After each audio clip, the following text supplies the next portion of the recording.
Your phone rings. You see the name on the screen. It's not a scam call. It's not bad news. It's just someone you know, maybe even someone you like, and your stomach drops. Your chest tightens. You stare at it, buzzing in your hand like it's a live grenade, and you let it go to voicemail. Not because you're busy, not because you don't care, but because the idea of answering that call feels like being asked to perform surgery without anesthesia. Later, you'll text them back. Sorry, missed your call. What's up? Even though you didn't miss it, you avoided it. And now you feel guilty, anxious, and like a terrible person. People say, just answer the phone. It's not that hard. But for you, it is. Because phone calls aren't just conversations. They're ambushes. And your brain treats them like threats. Here's what's actually happening when your phone rings. There's a neurological concept called cognitive load. Your brain has a limited amount of processing power, and phone calls demand all of it at once. When you're on the phone, you can't see facial expressions. You can't read body language. You can't rely on visual context to fill in the gaps. So your brain has to work overtime to decode tone,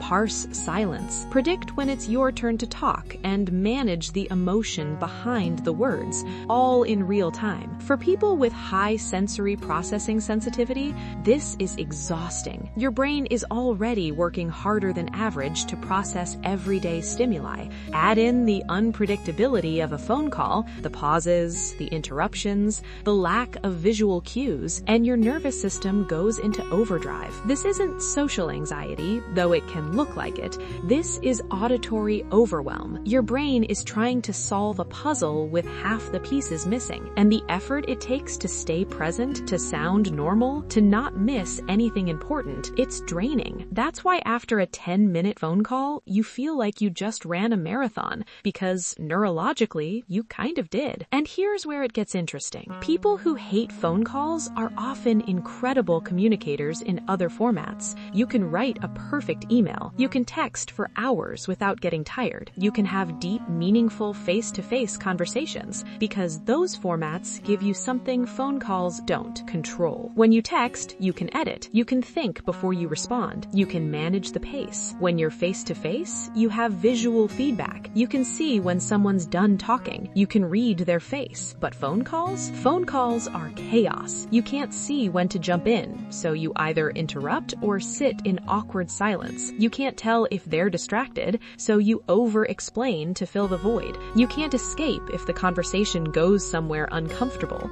You're trapped in a verbal exchange with no exit strategy and no body language to guide you. For people who process the world deeply, who think before they speak, who need time to formulate their thoughts, phone calls feel like being forced to improvise a performance you didn't audition for, and you're exhausted before it even starts. Let's talk about why the modern world makes this so much worse, because phone calls used to have a purpose. They were how you made plans, how you checked in, how you got information. But now everything a phone call does, a text can do better. You can send someone your schedule in 5 seconds. You can share a link, a photo, a voice note. You can communicate clearly, efficiently, without the performative tap dancing of small talk. But society still treats phone calls like the real way to connect. Like if you don't call, you don't care. Like texting is cold and impersonal, and only a phone call proves you're invested.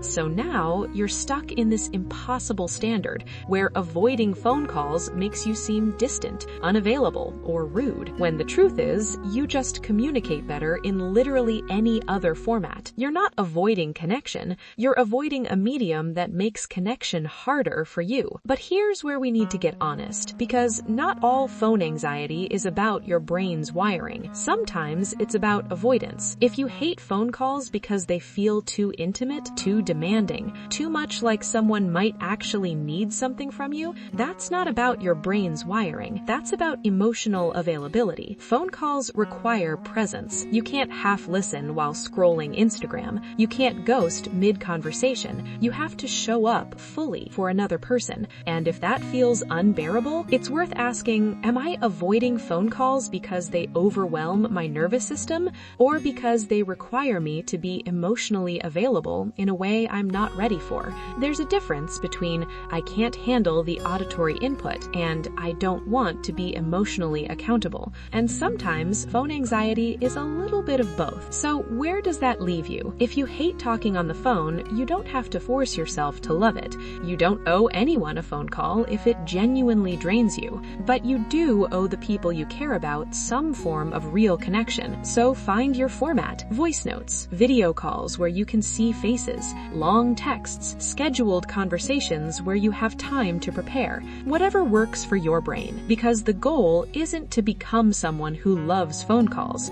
The goal is to stay connected in a way that doesn't cost you your peace. You're not broken for needing a different communication style. You're just wired to process the world more carefully than most, and that's not a flaw. If you felt every word of this, subscribe, because you finally found someone who gets it. You're not antisocial, you're not rude, you're just conserving your energy for the connections that don't feel like combat, and that's allowed.